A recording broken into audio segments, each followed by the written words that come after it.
غد عربی زبان میں کہتے ہیں پست کرنے کو، نیچا کرنے کو، اور اپروپریٹ ٹرانسلیشن اردو میں بنے گی آنکھوں کو سنبھال کر رکھنا، آنکھوں کا مس یوز نہ کرنا، بد نگاہی سے بچنا. اور یہ بد نگاہی کی جتنی بھی شکلیں ہیں معاشرے کے اندر، چاہے وہ یوٹیوب کی ویڈیوز کی فارم میں ہو، یا وہ ٹی وی ڈراموں کی شکل میں ہو، یا فیس بک کی تصاویر کی شکل میں ہو، یا واٹس ایپ اور اسکائپ کے ذریعے بیہودہ فلموں کا ٹرانسفر ہونا ہو، اور یا پھر چوراہوں پر بہت بڑے بڑے بے حیائی پر مبنی بینرز ہوں موبائل کمپنیوں کے بیہودہ عورتوں کے. یہ جتنی بھی فارمز ہیں بے حیائی کی، یہ سب کی سب اسی کیٹیگری میں فال کریں گی. اور اس پہ میں ایک جملہ بولا کرتا ہوں، بلکہ میں کہتا ہوں یہ میرا گولڈن کوٹ ہے. کسی کو بے شک یہ برا لگے، لیکن یہ حقیقت ہے کہ بے حیائی کا جو فتنہ ہے، اس فتنے سے اس وقت امت جس طریقے سے گزر رہی ہے، اس فتنے کا ہزارواں کیا لاکھواں حصہ بھی صحابہ کو نہیں گزرنا پڑا.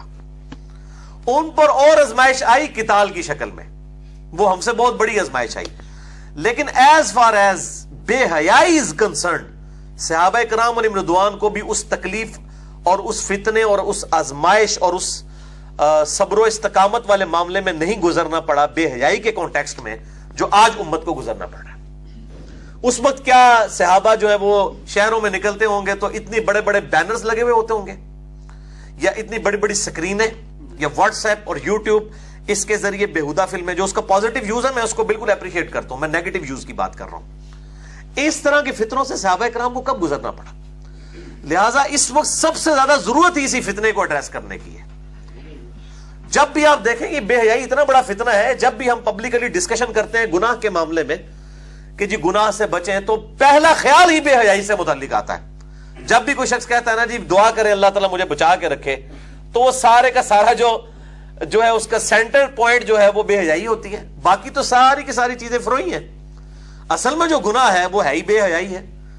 بلکہ آپ جس بھی گناہ کو ڈیپ ڈگ کرنا شروع کریں گے، الٹیمیٹلی اس کے اندر سے بے حیائی والا عنصر نکل آئے گا. اس لیے یہ بہت بڑا فتنہ ہے. اور یہ جتنے بھی ماڈرن فارمز ہیں واٹس ایپ کے ذریعے، اسکائپ کے ذریعے، اور اب تو یہ اگلے دن میں جیو پہ بھی دیکھ رہا تھا، ایک خبر چلی ہے، انٹرنیشنل میڈیا پہ بھی چلی ہے، کہ ایون آپ اپنے گھروں کے اگر ٹی وی بند بھی کر دینا، جن ٹی ویز کے اندر اور نئے جو موبائل آئے ہیں ان کے اندر کیمرے لگے ہوئے ہیں، تو وہ جو کیمرہ بنانے والی کمپنیاں ہیں یا ٹی وی بنانے والی کمپنیز ہیں، وہ آپ کی ویڈیو اتار سکتے ہیں بند حالت میں بھی. اور بڑا خطرناک معاملہ ہے. اسی لیے ہمارے جو ڈیفنس کے ادارے ہیں ان کے اندر انہوں نے ایسی جگہوں پہ میٹنگز ہی منع کر دی ہیں جہاں پر ٹی وی لگا ہو یا اس طریقے سے موبائل اس قسم کے لے کے جانا، وہ پرماننٹلی بین کر دیا گیا. اس طرح ٹیکنالوجی رائز کر چکی ہے.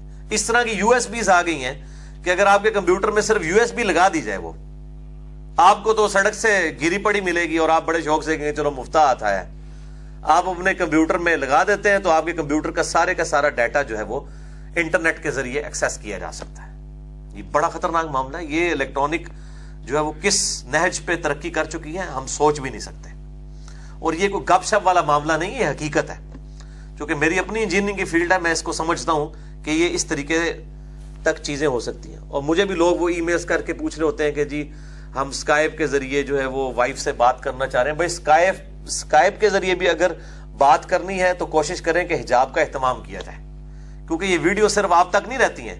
کل کو کوئی اس طریقے سے اس ویڈیو کو جو ہے وہ اٹھا کے تو نیٹ پہ چڑھا سکتا ہے، وہی کمپنیاں اٹھا کے چڑھا سکتی ہیں. تو یہ کوئی بھی نہ واٹس ایپ نہ فیس بک نہ باقی معاملات، اس میں کتنے سائبر کرائم والا ایشو ہو رہا ہے آج کل. اب پاکستان میں بھی قانون پاس ہو چکا ہے سائبر کرائم کے حوالے سے. بلکہ اگلے دن لاہور میں ایک نوجوان کو 2 سال کی سزا بھی ہوئی ہے.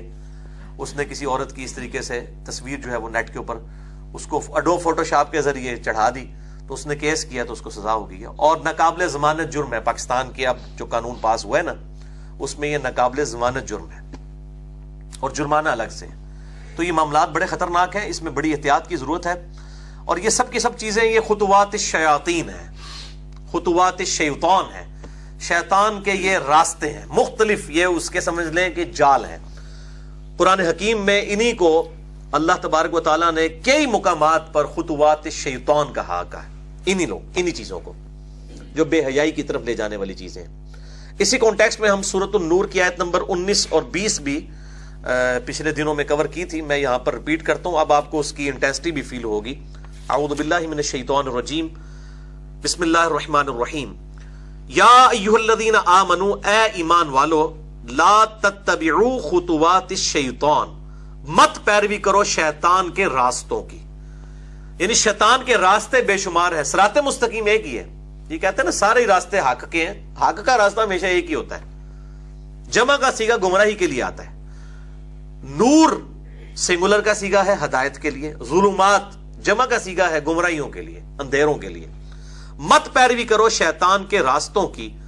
وَمَن يَتَّبِعْ خُطُوَاتِ الشَّيْطَانِ, تو جو کوئی بھی پیروی کرے گا, اتباع کرے گا شیطان کے راستوں کی, فَإِنَّهُ يَأْمُرُ بِالْفَحْشَاءِ وَالْمُنکَرِ, تو بے شک شیطان تو اسے بے حیائی کا حکم دے گا اور گناہ کے کاموں کا. اب دیکھ لیں اللہ تعالیٰ نے بھی ٹاپ آف دا لسٹ جو چیز رکھی ہوئی ہے نا وہ بے حیائی ہے. یعنی گناہ کا ذکر آیا تو اس کو گناہ کے ذکر میں سے بھی الگ سے ذکر کیا بے حیائی کو, اور پہلے نمبر پر کہ شیطان تو تمہیں حکم دے گا بے حیائی کا اور منکر کا. منکر کہتے ہیں وہ چیز جس سے طبیعت خود بخود انکار کرتی ہے. جیسے ہر انسان کو وحی کی انٹروڈکشن سے پہلے بھی یہ بات پتا ہے کہ جھوٹ بولنا برا ہے, سچ بولنا اچھا ہے, کسی کے ساتھ زیادتی کرنا برا ہے, کسی کے ساتھ خیر خواہی کرنا اچھا ہے. یہ ہماری انسٹنکٹ میں ہے, ہماری جبلت کے اندر اچھائی ہے. منکر جس سے طبیعت انکار کرے خود, ہر وہ چیز جو ہے وہ گناہ کے زمرے میں چلی جاتی ہے.